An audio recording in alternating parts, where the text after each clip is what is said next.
Okay, so we're walking along in this deciduous forest, and this is a great location for ringneck snakes.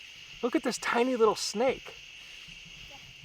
This is a fossorial species, meaning that they like to spend most of their time under rocks and under logs and pretty much going about through the leaf litter. These little snakes actually come out to hunt, and often they'll feed on earthworms and sometimes crickets, but usually soft-bodied insects.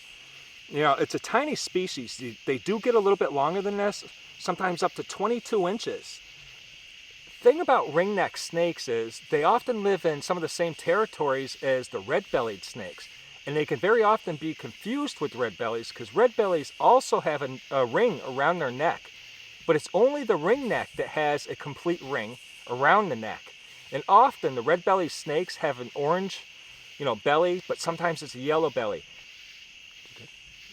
Often in northeastern US, especially in Pennsylvania, the belly on the ringneck will be this kind of yellowy orange colored. But if you go farther south, like North Carolina and Florida, that yellow belly is replaced with a bright red or orange belly to mimic or resemble the coral snakes. And if you know coral snakes, they are very venomous. They're Lapidae. This is a completely harmless species, non-venomous whatsoever. Look at the glossiness of this snake. These are smooth scales. Most of the snakes that we have in our region actually have keeled scales, meaning that there's a little ridge in the middle of the scale. These ringnecks have beautifully smooth scales though.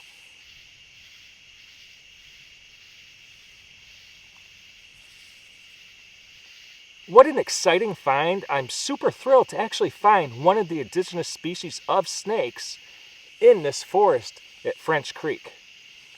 So I think it's probably time to turn this snake loose and see what else there is to see.